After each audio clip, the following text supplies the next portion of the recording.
be led in the pledge by Mr. Mike Snell. Pledge allegiance to the flag of the United States of America and to the republic for which it stands, one nation under God, indivisible, with liberty and justice for all. Thank you, Mr. Snell. A moment of silence. We're going to do that in just a second. Tonight, I've got one person I'd like us to remember, Jackie Williams. She is an instructional tech out here at the central office. I think, Miss Marshall, you work with her. She lost her mother June the 8th. She had cancer for a little while, and she lost her on June 8th, so we remember her and her family at this time.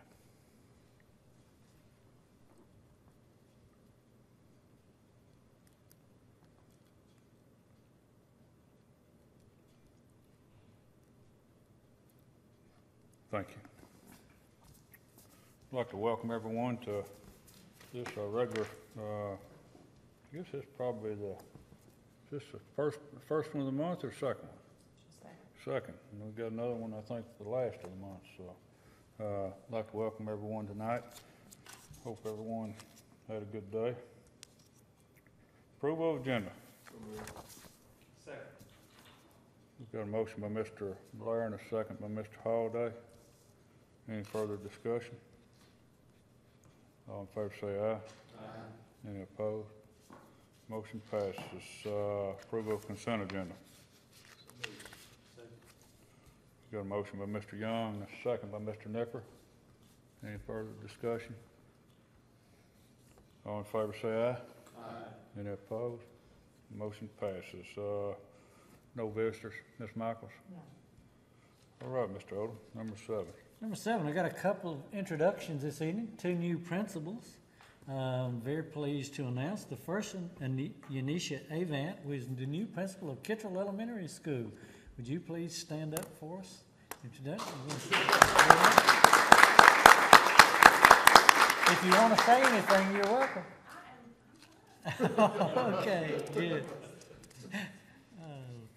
And the second one is Mr. Larry Creasy. He is the new principal of Siegel High School. He's known it about an hour now or something like that, I think.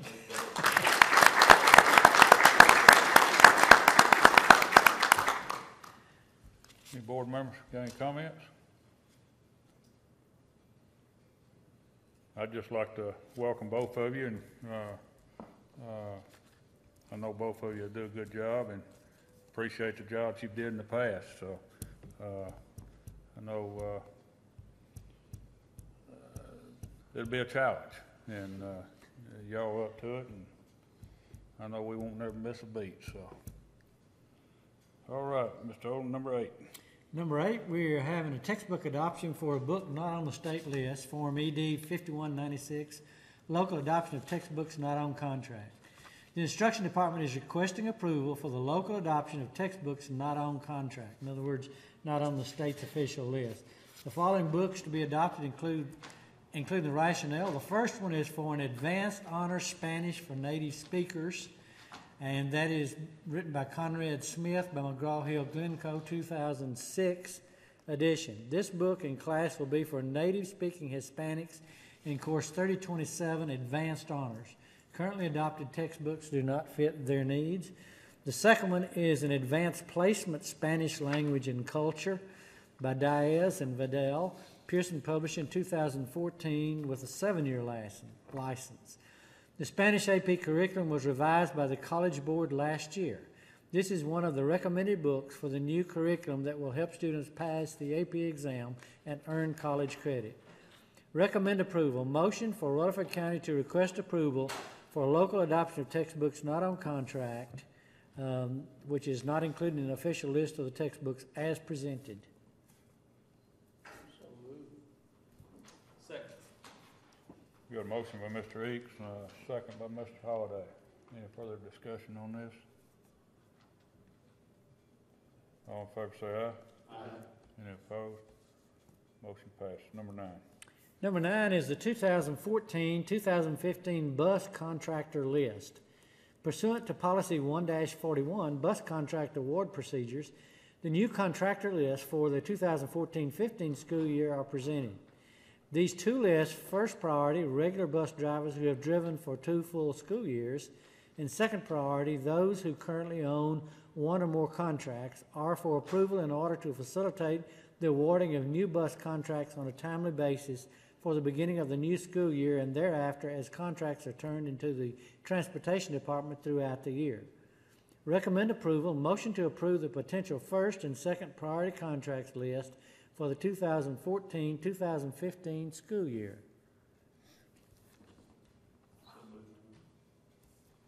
Second. Mr. Jernigan, got the motion? Got the second by Mr. Eakes. Any further discussion on this? All in favor say aye. Aye. Any opposed? Motion passed. Number 10. Number 10 is the Eagleville High School Edition bid number 3064. Bids were received at 2:00 p.m. on Tuesday, June 17, 2014 for the addition at Eagleville High School from 3 contractors. Out of the 3 bids that were received from R.G. Anderson, Robert Biscayne, and Hardaway Construction, Robert Biscayne Construction was the apparent low bidder, coming in at $5,415,100. The highest bid was received from R.G. Anderson at $5,575,000. Recommend approval. Motion to approve Robert Biscayne Construction for the lowest and best bid for the Eagleville High School Edition in the amount of $5,415,100. Second. Got a motion by Mr. Blair and a second by Mr. Nipper. Any further discussion on this? All in favor say aye. Aye. Any opposed? Motion passes. You may want to mention that we had a work session and we discussed the 3 bids and some of the things on Tuesday evening. For those that's watching on television tonight for the regular meeting, the discussions were mostly at our work session about the 3 bidders. And, the plans are to send letters tomorrow for them to mobilize, and hopefully we'll start on Eagleville next week, maybe. Mr. Carter, just for the viewing audience or whatever, why don't you just roughly just recap what you went over the other night, you know, what the original, what we originally projected it to cost and that you came in under budget and timetable and a few odds and ends like that. We carried this project on our 5-year worksheet for about 4 or 5 years. And as we've gone through that and through the recession and things are picking up now, we've had a fairly high rate of inflation. So we had adjusted this price a couple times throughout that period, and the last adjustment was made at 5.9 million, and our bid came in at 5.4. So we came in under budget, actually. Got a really good price on it, and all the prices were within 160,000 of each other. So we feel like the contractor was pretty much on the money with his bid. We had some other issues that we were hoping to get in out there, but we're afraid that the budget won't allow, so we're going to add those in now to take care of some. For one thing, paving that access road out to 99 and a few other items, redoing a parking lot there that needs to be redone and some of those things. So we are finally glad to get to start this project. We will mobilize in the next week or so and start in and try to get things organized and ready to go. So when the students come back, we'll have all of our staging areas and everything protected and have them a safe place to park and to get to the school safely for classes. If you remember, this consists of a auditorium, a choral room, a band room, several classrooms, some teachers or administrators' offices, restrooms, and science labs. And then we are taking the existing cafeteria and expanding it into the area where the old stage is now, which is a very small area. And then Fred Blair, with food services, is planning on upgrading one of the serving lines in there to make it faster, to get the students through faster during their lunch time. If there are any questions, I'd be glad to answer them for you. What's your timetable to finish? We will be ready for school a year from this fall. And also, I just always feel like I need to bring this up and bring it to light. Our Smyrna primary is on time and budget, and Blackman is on budget, but we've had such a tough winter that we'll be opening that about 30 days later than normal, and probably around fall break or something like that. We still got to work on that, but Principal Shelton has a plan to take care of those students during that time as we finish up the building. So we have not made mention of that too much because we didn't want the contractor to feel like he had any pressure off of him. He still doesn't, but we're still pushing him very hard. Mr. Jernigan? You're talking about that project being late. I don't recall that happening. Has that happened before with our building program here in the last few years? Not in the last 10 years since I've been here. It's the first one we missed. Of course, that weather is the biggest factor with all the sub-zero and the temperatures the way it was, and then we had some different rains and snows and different things that really put a hamper on that. Plus, we got funded late, and that put all the bid process and the design and everything else behind. Eagle Sewer? Eagle Sewer still on track? They're working on it now, so I don't know the exact completion date for that, but they are getting it done. And at some point, we'll be working to switch our school over, and then we will get that permit where we're emptying our effluent into the creek down there now off the book, so we don't have to worry about that anymore. How big an ordeal is it going to be to go away from the plant that we had and go to and tie to the street? We're hoping that the main thing is that we've got to get the sewer, the wastewater, from where it is now over into a larger tank on the west side of the school. And from that tank, we will then pump it out to the new sewer system. So what that consists of is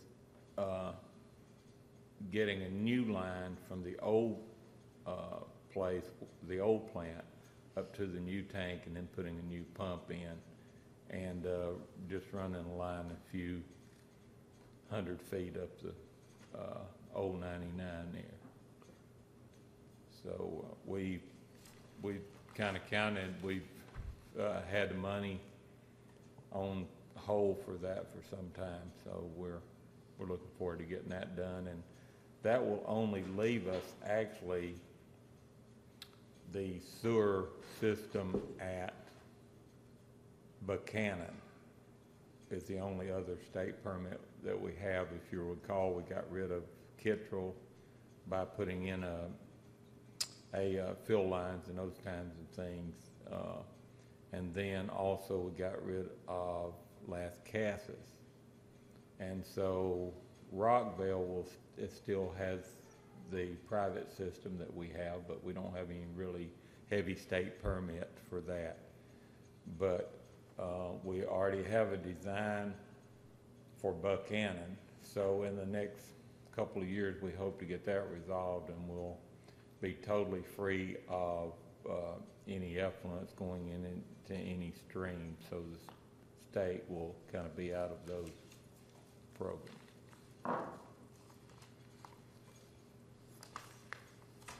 All right. Thank you, Mr. Carter. Number 11, general discussion. I know we talked so long Tuesday night, I wonder if we have anything else to say. Mr. Holder?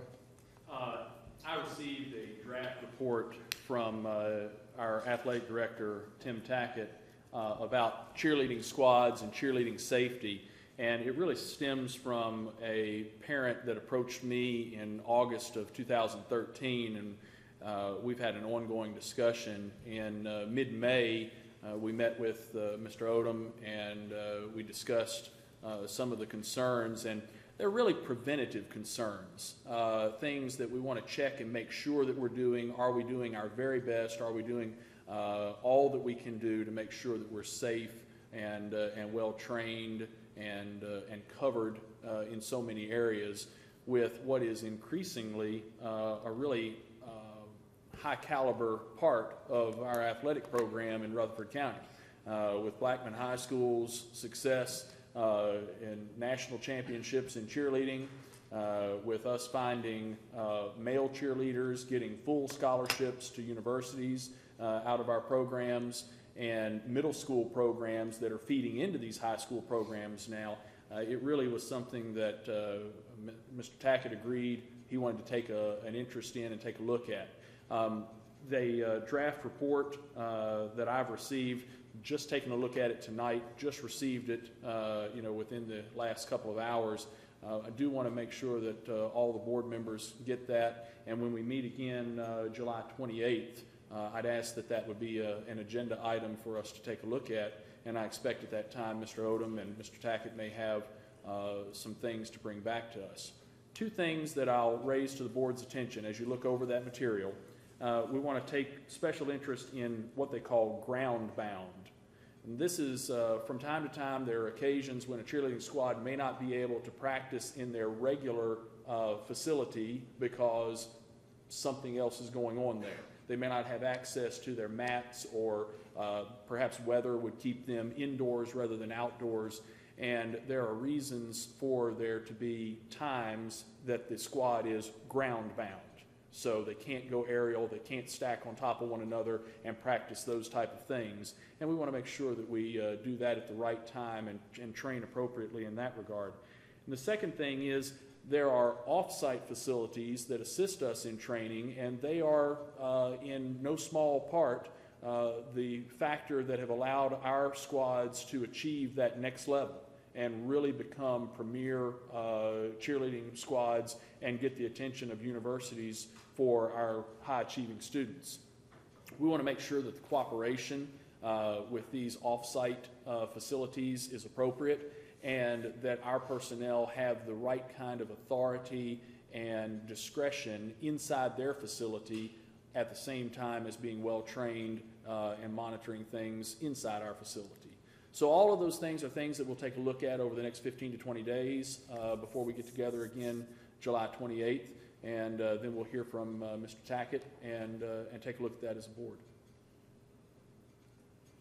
Are you thinking we may want to also develop a policy about some of the certifications required and all? Right now, we don't see anything, and I spoke to Mr. Tackett this afternoon, we don't see anything that is rising to the level of board policy, but it is administrative. There are TSSAA regulations that are appropriate, and we want to make sure that all of our personnel that are cheerleading sponsors are aware of not only the TSSAA responsibilities, but there's also a national organization, the American Association of Cheerleading Coaches and Administrators. And that organization does offer an additional training program, and that may be what the board takes a look at and gives some type of approval or consent for that additional training. And as we ramp up the first year and go back and get some folks that, well, I've been a cheerleading sponsor for 10 years. Well, we understand that, but we really want you to go through this class. The board may choose to help out a little bit. I spoke to the chairman a little bit about this.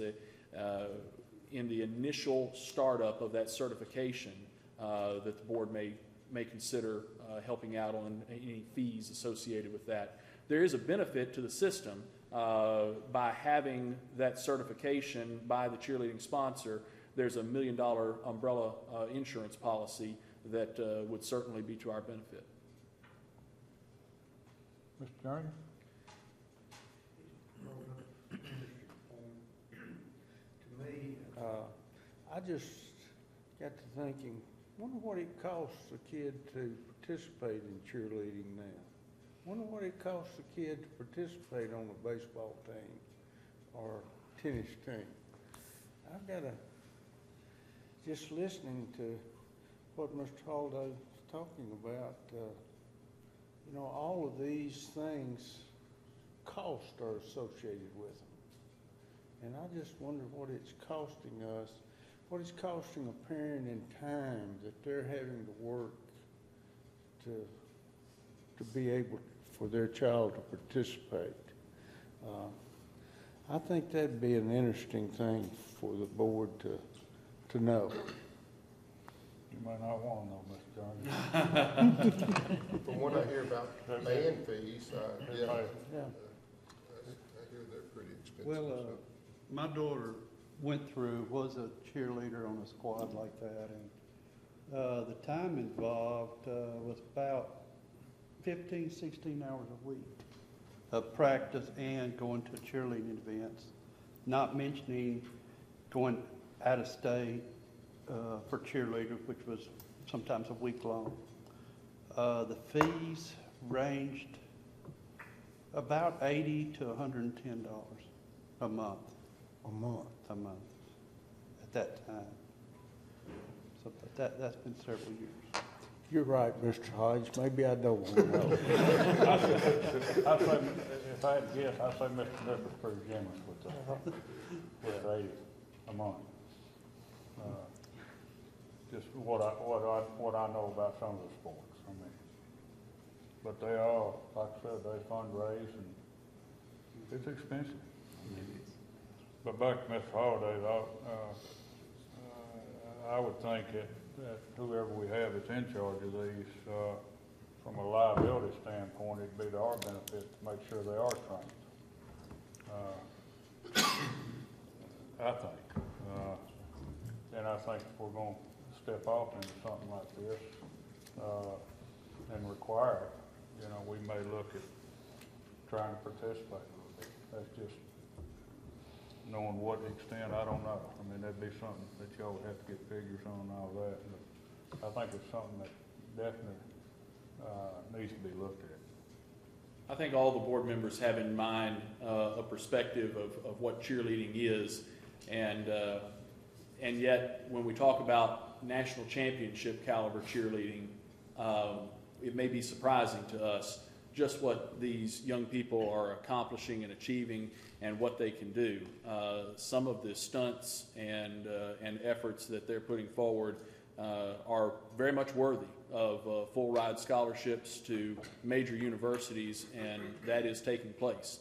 That's to their benefit, and credit to our system for supporting these students and allowing them to capitalize on their talents. In watching Blackman win both the boys and girls state tournament, which is a hobby I can take advantage of because I don't have anything conflicting with it throughout the day, but the best athletes on the floor is perhaps the cheerleaders, and that says a lot. And when you just see what they can do, it's not like, years ago that I recall, cheerleaders were not athletes, but they're very much athletes, and they work hard. They have to work hard to ever make the cheerleading squad. So they are to be commended, and they need to be protected, and we need to be protected. we don't want a catastrophe to happen, but you just have to be prepared. So I think all that's is well and good, and I would assume that that goes along to some degree with this training. We had the mention of athletic trainers, I think, that was involved in our, is that mentioned Consent here agenda. today? Yeah, in the consent agenda? Okay. Non-faculty volunteer coaches we've got, but I think Mr. Tack has been working on athletic training as well to try to have in every competition someone that's qualified to do that. And again, this is a great benefit. When you have an injury, the quicker you can get to it and assess it, the better off you're going to be. And that's to be commended. I think Mr. Taggart is doing a good job in trying to grab a hold of that and sort of take maybe a different approach to some of that than we've taken in the past in schools.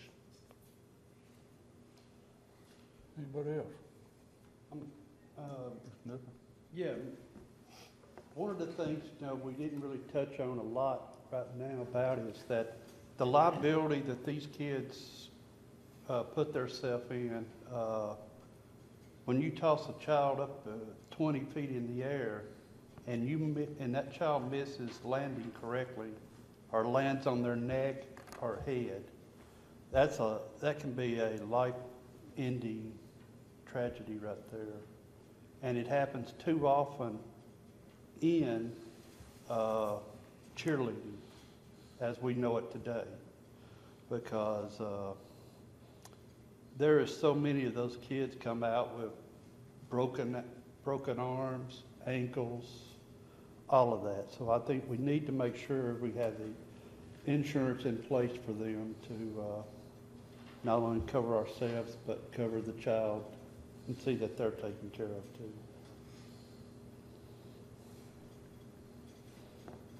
Anything else on this? About anything else?